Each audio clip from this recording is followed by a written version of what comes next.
TikTok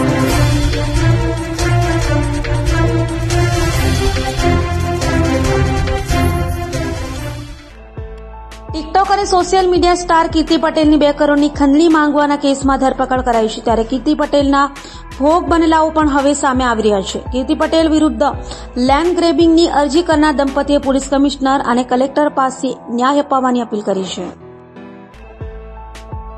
પર્વતપાટિયા વિસ્તારમાં મૂળ મહેસાણાના કીર્તિ પટેલ પરિવાર સાથે રહે છે. તેમના પત્ની મંજુલાબેનના નામે સંતાનોના સારા ભવિષ્ય માટે 2016માં પુણાગામ વિસ્તારમાં આવેલી કુશલ દર્શન વાટિકા સોસાયટીમાં 203 નંબરનો ફ્લેટ લીધો હતો, જેની કિંમત 20 લાખથી વધુ થાય છે.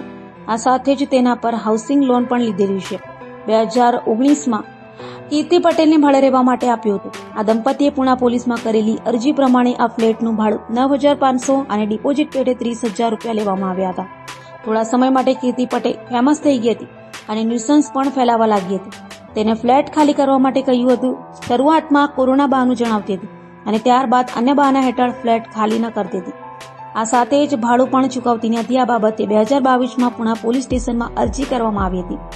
આ સાથે જ કીર્તિ પટેલને પણ લોનના હપ્તા ન ભરાતા હોવાનું પણ કહેવા છતાં તે ભાડું પણ આપતી નથી. જ્યારે પણ કીર્તિ પટેલ પાસે ભાડું અને ફ્લેટ આપી દેવાની વાત કરવામાં આવતી ત્યારે અભદ્ર વર્તન કરવામાં આવતું હતું. આ સાથે જ ધમકીઓ પણ આપતી હતી, જેથી હેરાન પરેશાન થઈ ગયા હતા. છેલ્લા 6 વર્ષથી તે આ ફ્લેટ પર કબજો જમાવીને બેઠી છે. મંજુલાબેન કીર્તિભાઈ પટેલે જણાવ્યું હતું કે પોલીસ કમિશનર સાહેબ, કલેક્ટર સાહેબને અમારી 2 હાથ જોડીને વિનંતી છે કે જે ટિકટોક સ્ટાર કીર્તિ પટેલ છે તેણે અમારા ફ્લેટ પર 6 વર્ષથી કબજો કર્યો છે. તે ભાડું પણ નથી આપતી અને ફ્લેટ ખાલી પણ નથી કરતી અને ઉપરથી દાદાગીરી કરે છે.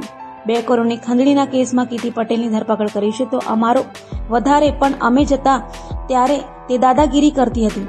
કીર્તિભાઈ પટેલે જણાવ્યું હતું કે આસપાસમાં રહેતા લોકો પણ હેરાન પરેશાન થઈ ગયા હતા. અમારો પરિવાર પણ તેના ત્રાસી પરેશાન છે. અમને કોઈ પણ હિસાબે અમારો ફ્લેટ ખાલી કરાવી અમને અપાવો. આ પેટનો દસ્તાવેજ સહિતનું બધા જ ડોક્યુમેન્ટ અમારી પાસે છે. આ ફ્લેટ પર લોન છે, તેના હપ્તા પણ હું કરું છું. આ ફ્લેટના તમામ દસ્તાવેજ મારી પત્નીના નામના છે. કીર્તિ પટેલ આ ફ્લેટ બચાવી પડવા માંગે છે. ગુજરાતના મુખ્યમંત્રી, સુરતના પોલીસ કમિશનર અને કલેક્ટરને મારી વિનંતી છે કે અમારો ફ્લેટ ખાલી કરાવી આપો અને અમને ન્યાય અપાવવા માટે વિનંતી કરી હતી. કીર્તિ પટેલ સામે લેન્ડ ગ્રેબિંગ સહિતની અરજી પુણા પોલીસ સ્ટેશનમાં કરવામાં આવી છે. આ બાબતે પુણા પોલીસ દ્વારા તપાસ પણ હાથ ધરવામાં આવી છે. કીર્તિ પટેલની આ અરજી બાબતે નિવેદન નોંધાવવા માટે અગાઉ ઘણીવાર કહેવામાં આવ્યું છે, જો કે તે નાસ્તી ફરતી હોવાથી એક પણ વાર નિવેદન નોંધાવ્યું નથી. આ સાથે જ તેણે તેનું પક્ષ પણ મૂક્યો નથી, જેથી આગામી સમયમાં કીર્તિ પટેલ સામે લેન્ડ ગ્રેબિંગ સહિતનો ગુનો દાખલ થઈ શકે તેવી શક્યતાઓ પણ છે. આ સમગ્ર અરજી બાબતે અને પોલીસની તપાસ અંગે આ જે ફ્લેટ છે ત્યાં કુશલ દર્શન વાટિકા સોસાયટીમાં પહોંચતા નીચે ફ્લેટના માલિકોના કોઈપણ પ્રકારની નેમ પ્લેટ જોવા મળતી નથી. ત્યારબાદ બીજા માળ પર પહોંચતા 203 નંબરમાં કોણ રહે છે તે અંગે પૂછપરછ કરી હતી. જોકે ત્યાં કોણ રહે છે તેમની અમને જાણ હોવાની આસપાસના પાડોશીઓએ જણાવ્યું હતું.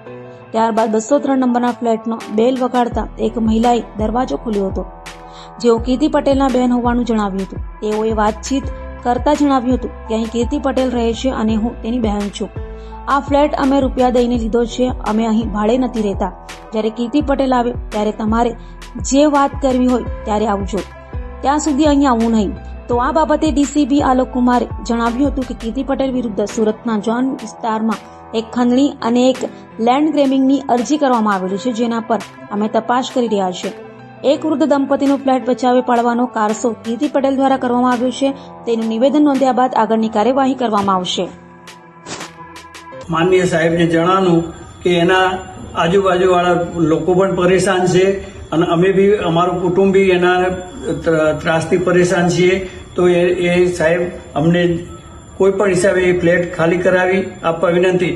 એ ફ્લેટના કાગળ ટોટલી દસ્તાવેજથી મોડી અને ટોટલી ડોક્યુમેન્ટ મારા નામના જ છે અને બધા ગવર્મેન્ટ દસ્તાવેજ છે, ડોક્યુમેન્ટ બધા મારા નામના જ છે.